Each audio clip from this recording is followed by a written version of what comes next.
आप देख रहे हैं फतेहपुर हलचल न्यूज़ चैनल। मैं हूं रमेश मोहन शुक्ला। मुझे विश्वास है अब तक का आपका दिन शुभ रहा होगा। आप स्वस्थ होंगे, सानंद होंगे और प्रसन्न होंगे।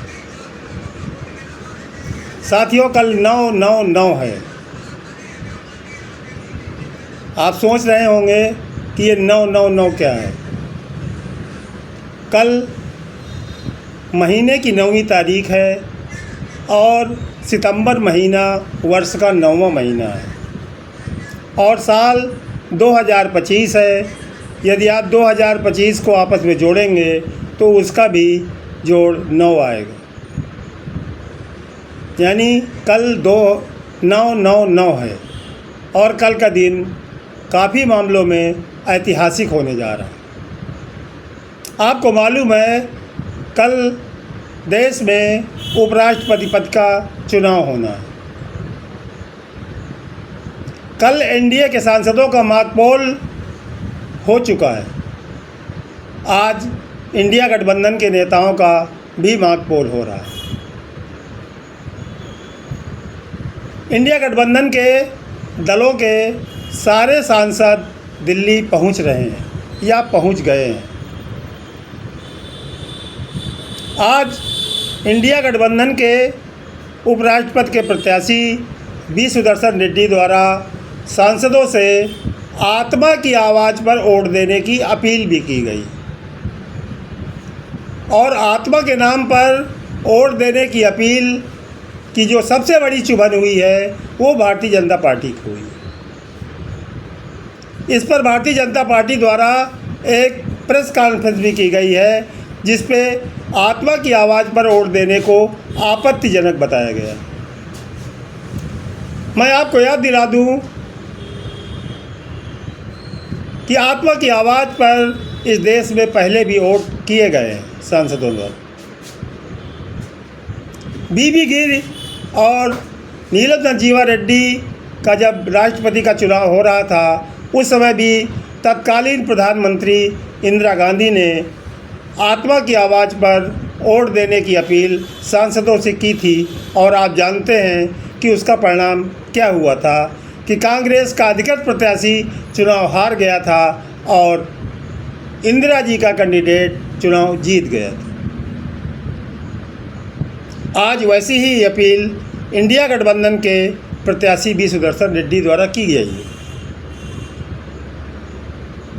शिवसेना के सांसद और प्रवक्ता संजय राउत ने इस पर बहुत अच्छी एक टिप्पणी पास की है और उन्होंने तो साफ साफ कह दिया है कि एनडीए बहुमत से काफ़ी दूर है।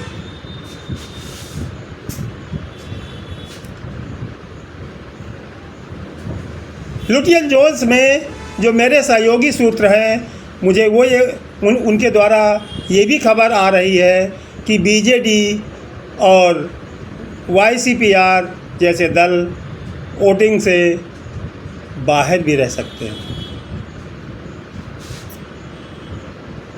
सपा सुप्रीमो अखिलेश यादव, फैजाबाद सांसद अवधेश प्रसाद, राम गोपाल यादव सहित तमाम उत्तर प्रदेश के दिग्गज नेता नई दिल्ली पहुंच चुके। कांग्रेस के सांसद भी सब इस समय दिल्ली में हैं। दोनों पक्षों द्वारा सांसदों को डिनर भी कराया गया। कल आज इंडिया गठबंधन के सांसदों का डिनर है। कल जब हम इस समय मिल रहे होंगे तब तक उपराष्ट्रपति पद का परिणाम आ चुका होगा। तो दोनों कैंडिडेटों के लिए यही रात अंतिम, यही रात भारी की कहावत चरितार्थ हो रही है। दोनों गठबंधन अपने अपने प्रत्याशियों को एन केन प्रकारेण जिताने के लिए पूरी रणनीति बनाने में जुटे हुए हैं। यदि हम स्टैटिस्टिक्स देखते हैं दोनों सदनों की तो स्टैटिस्टिक्स देखकर तो ये पक्का लगता है कि एनडीए के प्रत्याशी सीपी राम राधाकृष्णन चुनाव जीत रहे हैं। लेकिन यहाँ पर फिर लेकिन लग गया। लेकिन यदि सांसद अपनी अंतरात्मा की आवाज़ पर ओढ़ देते हैं तो भाजपा में जो अपने को दबा कुचला और असंतोष युक्त सांसद समझ रहा है, वो इस आत्मा की आवाज़ पर कुछ भी कर सकता है। वो दल भी एनडीए के खिलाफ वोट कर सकते हैं जिनको भाजपा द्वारा पहले सताया जा चुका है, चाहे वो टीडीपी के चंद्रबाबू नायडू हों या फिर नीतीश कुमार।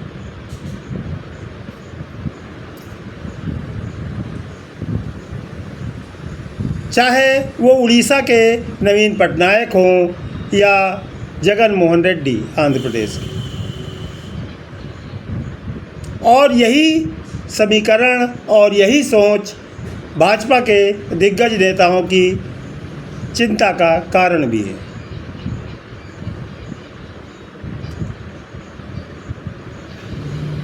यदि जैसा कि सूत्रों से जानकारी प्राप्त हो रही है, भाजपा में ही असंतुष्ट सांसदों की संख्या 90 से लेकर 100 तक है, जो कल के उपराष्ट्रपति पद के चुनाव में क्रॉस वोटिंग अपने दलीय उम्मीदवार के खिलाफ कर सकते हैं। और अगर यदि ऐसा हुआ तो निसंदेह ये मोदी और शाह की सत्ता में अंतिम कील साबित होंगे। अंतिम कील इसलिए क्योंकि अब आरएसएस और भाजपा का जो द्वंद्व है वो बंद नहीं रह गया है, वो खुलकर सामने आ चुका है। और जिसका प्रत्यक्ष उदाहरण है कि भाजपा के राष्ट्रीय अध्यक्ष का अब तक चुना न जाना।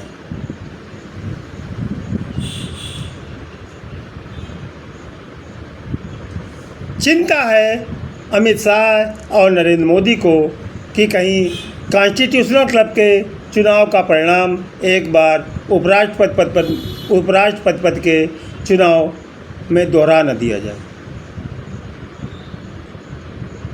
अभी कल चंद्रग्रहण भारत में दिखाई पड़ा था। चंद्रग्रहण के जो परिणाम बड़े बड़े ज्योतिषाचार्य और खगोल शास्त्री बता रहे हैं, उसके अनुसार देश और विश्व में भारी राजनीतिक उथल पुथल होने की संभावना भी दर्शा रहे हैं। तो क्या यह संभावना सबसे पहले कल उपराष्ट्रपति पद के चुनाव पर दिखेगी, जहां एनडीए का कैंडिडेट पराजित घोषित किया जाएगा?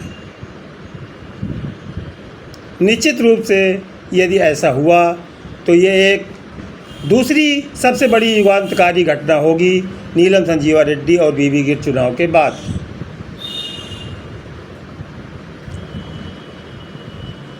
हम और आप जब आज की रात आराम से सो रहे होंगे तो दोनों गठबंधनों के रणनीतिकार अपनी अपनी रणनीति बनाने में रात्रि जागरण कर रहे होंगे। और सबसे ज़्यादा जो टेंशन होगी वो गृह मंत्री अमित शाह को होगी, क्योंकि गृह मंत्री अमित शाह अपने आप को प्रधानमंत्री का स्वाभाविक रिप्लेसमेंट मान रहे हैं मोदी को।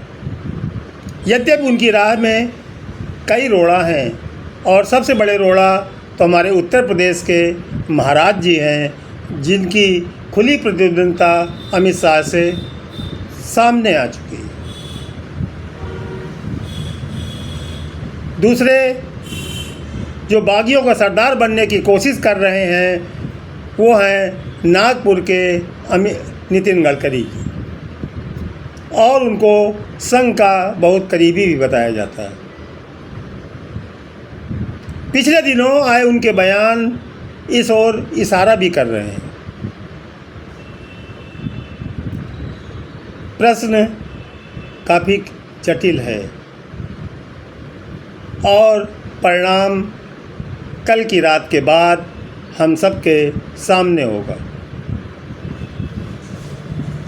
लेकिन इतना निश्चित है कि यदि एनडीए का उम्मीदवार कल चुनाव हारता है तो ये नरेंद्र मोदी और अमित शाह के राजनीति का अवसान का संकेतक होगा। आप भी और हम भी आपके साथ में कल का इंतज़ार करेंगे। आइए देखते हैं कल क्या होता है। आप देख रहे हैं फतेहपुर हलचल न्यूज़ चैनल और मैं हूं रमेश मोहन शुक्ला। धन्यवाद।